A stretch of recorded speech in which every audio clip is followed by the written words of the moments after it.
बिस्मिल्लाहिर्रहमानिर्रहीम। खातिन हज़रात, मैं हूँ अख्तर अब्बास और मेरा आप सबको सलाम पहुँचे। गुज़श्ता 3-4 रोज़ मैं लाहौर से दूर था। सादिकाबाद और रहीम जर खां वहाँ 2 चैरिटी डिनर थे, उनको होस्ट किया। ये जनूबी पंजाब के आखिरी, उसके बाद तो फिर सिंध शुरू हो जाता है। वहाँ बड़े मज़े का वक्त गुज़रा। फ़हीम जमील साहब हमारे मेज़बान थे, उन्हीं के हम घर ठहरे और इस बार पहली दफ़ा ये हुआ कि मैं अपनी अहलिया और बच्चों को भी साथ लेके गया। सो हमने मुख्तलिफ जगहों पे खाने भी खाए, रिम जाके की सैर भी की और अपने प्रोग्राम भी भुगताए। वहाँ की आपको बीच बीच में मैं मज़े की चीज़ें बताता रहूँगा, और लेकिन एक बात आपको मैं सादिकाबाद की बताता हूँ। इनफैक्ट जब भी इंसान के दिल पे नेकी उतरती है और वो चाहता है कि उसकी लेगेसी उसके जाने के बाद भी याद बाकी रहे, तो फिर वो ऐसा शानदार काम करता है। वहाँ एक मियाँ ऑटोज़ हैं, उनके जो मालिक थे, ओनर थे, उन्होंने मेन रोड पे वाकई अपने 18 मरले का जो घर था वो अलखिदमत फाउंडेशन को डोनेट किया। ये कोई 15 करोड़ रुपए की मालियत का था और उसमें अब एक हॉस्पिटल या डिस्पेंसरी बनेगी, साथ अलखिदमत का वहाँ का जो तहसील का ऑफिस है वो बनेगा। अच्छा, ये जो आपके अंदर जब दिल की कैफियत बदलती है तो फिर इंसान बड़े बड़े काम करता है। वहीं एक साहब ने कोई 8 से 10 एकड़ दिए हैं अलखिदमत को आगोश बनाने के लिए, तो वो भी बहुत शानदार प्रोजेक्ट होगा।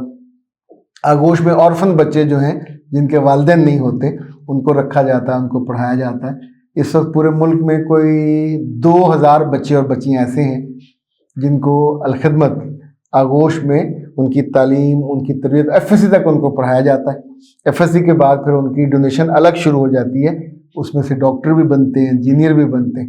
ये बहुत ही शानदार और नेकी का काम है। और आप सोचें, अल्लाह के रसूल सल्लल्लाहु अलैहि वसल्लम का फरमान ये है कि जिसने यतीम के सर पे हाथ रखा, उसकी मिसाल ऐसे है जैसे जन्नत में मेरे साथ ये 2 उंगलियां हैं, ऐसे वो मेरे साथ होगा।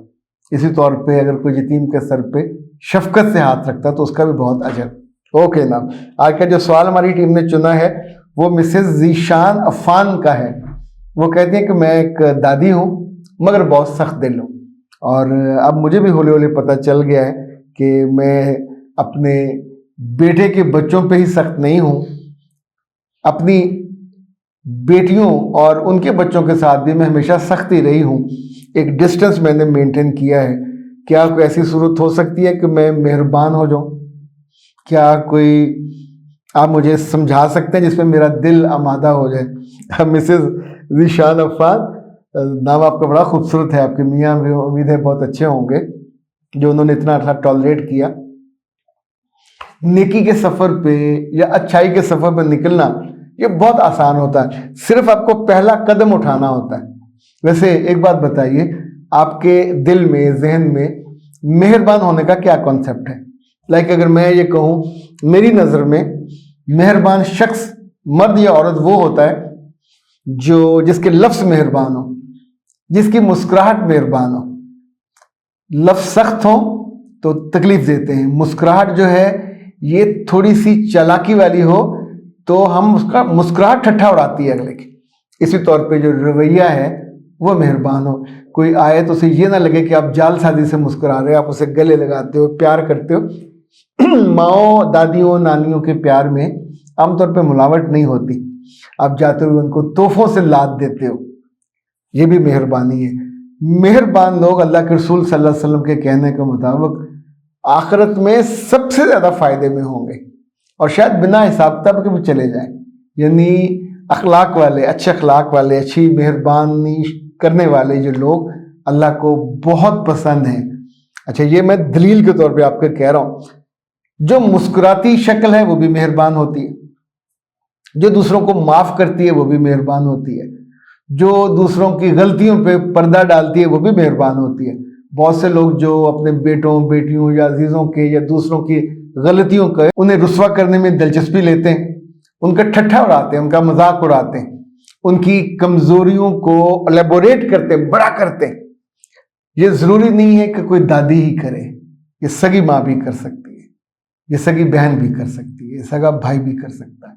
कहीं कहीं हम दूसरे को फिल वाक़े कमतर समझते हैं, कहीं कहीं ہم ایک احساس تکبر کا، احساس برتری کا شکار ہوتے ہیں۔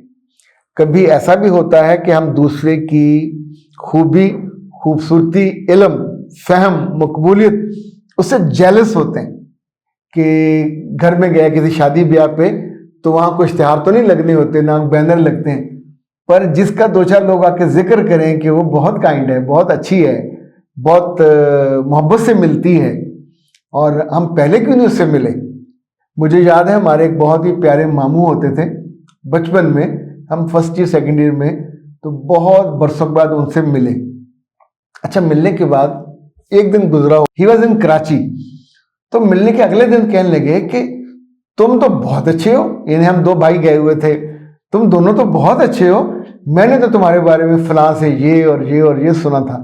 اب آپ سوچئے کہ اگر 24 گھنٹے کے اندر اگلا بندہ چاہے آپ کا قریبی عزیز ہی تھا، لیکن کسی کی سنی سنائی بات کا پرسیپشن یہ تھا آپ کے بارے میں کہ آپ اچھے نہیں ہو، چالاک ہو، چتر چالاک ہو، یا ممکن ہے اور بھی جو دل میں سوچا وہ تو انہوں نے نہیں بتایا تھا، پر اسی طور پہ اگر کسی کی مہربانی، اچھے مزاج کی، خوش مزاجی کی تعریف سن کے آپ کا دل ایسے ایسے کرنے لگے، آپ کو تکلیف ہو، تو پھر بھی اس کا مطلب ہے آپ اصل میں جینون مہربان نہیں ہو۔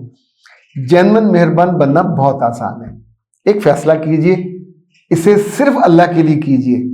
جب آپ اللہ کے لیے اپنے مزاج کو بدلتے ہیں، بینگ دا بہو، being the wife, being the ساس، کسی بھی رشتے میں آپ ہوں تو اس کا آپ کو اجر بھی ملتا ہے اور اللہ آسانی بھی دیتا ہے۔ میں نے بہت لوگوں کو بدلتے یہاں محبوب ہوتے، اور ظاہر ہے اللہ کے یہاں تو ہم جانتے ہی ہیں، ہم نے وہ دیکھا نہیں ہے کہ وہ کیا انعام دے گا، پر وہ کہتا یہ ہے کہ اچھے اخلاق والے، اچھے مزاج والے، مسکرانے والے، مہربانی۔ اللہ کے رسول کو اللہ نے خود کہا کہ آپ دشمنوں پہ اور اپنے مخالفین پہ تو تلوار کی طرح ہیں، اور اپنے پیاروں کے لیے ریشم کی طرح ہے، مہربان اور کائنڈ ہے۔ مہربان اور کائنڈ ہونا میرے رب کا وصف ہے، وہ کریم ہے، وہ رحیم ہے، تو اس کے وصف میں سے کچھ حصہ لینا یہ بھی تو اسے خوشی عطا کرتا ہے۔ راضی رہیے، مہربان رہیے اپنے چوائس کے ساتھ۔ امید ہے انشاءاللہ مسز ذیشان، عفان اور ان جیسی دوسری خواتین اور کچھ مرد بھی جو جن کو یہ چوائس اچھا لگے، اسے زندگی کا ضرور حصہ بنانا چاہیے۔ اجازت دیجیے، السلام۔ واہ، مزہ آ گیا۔ وہ سارے لوگ جو دوبارہ سے خوبصورت ہونا چاہتے ہیں، اپنی جوانی کو، تازگی کو اور اپنے وزن کو قابو میں رکھنا چاہتے ہیں، وزن بڑھ جاتا ہے نا ظالمانہ طور پہ کھانا کھانے سے، تو ان کے لیے کائنات ہربت والے بہت عمدہ تحفہ لے کے آئے ہیں۔ یہ نام ہے اوبیسٹی، اور یہ ایسی چائے ہے جو دن میں 2 دفعہ آپ نے استعمال کرنی ہے۔ جو جتنا زائد وزن ہے وہ آپ کا کم ہو جائے گا، اور 3 ماہ کے اندر اندر آپ اتنے ہی خوبصورت، اتنا ہی کم وزن جتنا آئیڈیل ہوتا ہے، اور اب لوگوں کے آنکھوں میں اور دل میں سما سکتے ہیں۔ اس کا طریقہ استعمال بھی اس پہ لکھا ہوا ہے، ابلتے ہوئے پانی میں سے استعمال کرنا ہے، اور دن میں 2 دفعہ آپ اسے استعمال کریں گے۔ اور یہ جو موٹاپا ہے یہ کئی بیماریوں کا گھر ہے، اس وجہ سے جتنی جلدی ہو اس سے نجات پانی چاہیے۔ اس سے نہ صرف جب وزن زیادہ ہو جاتا ہے، شوگر بھی، ہڈیوں کا مسئلہ بھی، فیٹی لیور بھی، لبلبا بھی کام چھوڑ دیتا ہے۔ اور سب سے اہم یہ کہ جو آپ کے اپنے پیارے ہوتے ہیں، جو آپ کو پسند کرتے ہیں، ان کے لیے پسند کرنا بھی مشکل ہو جاتا ہے۔ فوری طور پہ رابطہ کیجئے 0341 65 78626 کائنات ہربل، اور گھر بیٹھے منگوائیے اوبیسٹی۔ اس پہ جو آپ کو بھجوانے کا خرچ ہے وہ ڈلیوری فری ہے، اور شروع کے 2 ہفتے جتنے آرڈرز آئیں گے ان کو پر پیک تقریباً 250 روپے کا جو بینیفٹ یا تحفہ ہے وہ الگ سے ملے گا۔